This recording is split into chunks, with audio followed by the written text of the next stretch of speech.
the United States is urging Southeast Asian nations to join forces and press North Korea to give up its nuclear and missile programs.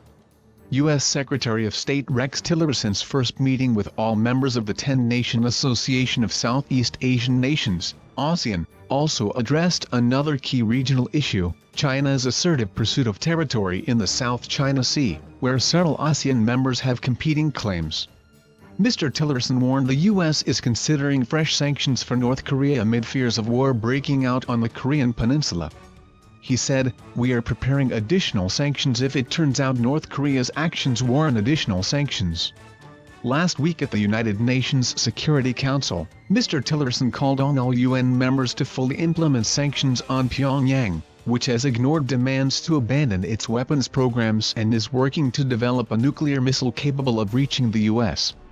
He also called on countries to suspend or downgrade diplomatic ties with Pyongyang, saying it abuses diplomatic privileges to help fund the arms programs. He warned countries that if they did not do so, Washington would sanction foreign firms and people conducting business with North Korea. All ASEAN members, Brunei, Cambodia, Indonesia, Laos, Malaysia, Myanmar, Philippines, Singapore, Thailand and Vietnam, have diplomatic relations with North Korea and 5 have embassies there. The Trump administration wants Southeast Asian countries to crack down on money laundering and smuggling involving North Korea and restrict legal business too, U.S. officials said.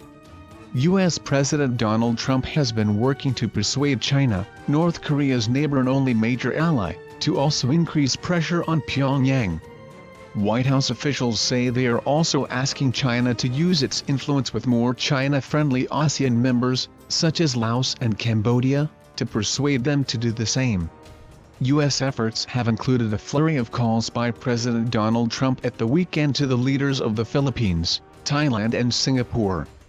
Diplomats say U.S. pressure has caused some irritation in ASEAN, including Malaysia, which has maintained relations with Pyongyang in spite of the assassination of North Korean leader Kim Jong-un's estranged half-brother at Kuala Lumpur International Airport on February 13.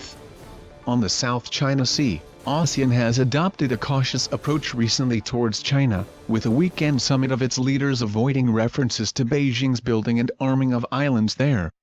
Analysts say this reflects concerns among some in the region that former U.S. President Barack Obama's pivot to Asia has been abandoned in favor of Mr. Trump's America First agenda, leading to more countries being pulled into Beijing's orbit. Yesterday Mr. Tillerson outlined to his staff how U.S. foreign policy fitted in with Mr. Trump's isolationist agenda. He said U.S. foreign policy priorities had got a little bit out of balance in the previous decades, with the U.S. too focused on promoting economic activity and trade with emerging economies. He said, "These are really important relationships to us, and they're really important alliances, but we've got to bring them back into balance." Mr. Tillerson also signaled the U.S. would de-emphasize human rights concerns in some of its interactions with other countries, saying that while U.S. values remain constant, its policies can adapt. He said, "If we condition too heavily that others must adopt this value that we've come to over a long history of our own, it really creates obstacles to our ability to advance our national security interests, our economic interests." When talking about North Korea, Mr. Tillerson said the administration is willing to use so-called secondary sanctions to target foreign companies that continue to do business with Pyongyang in contravention of United Nations sanctions. He said the pressure campaign on North Korea is at about dial setting 5 or 6 right now.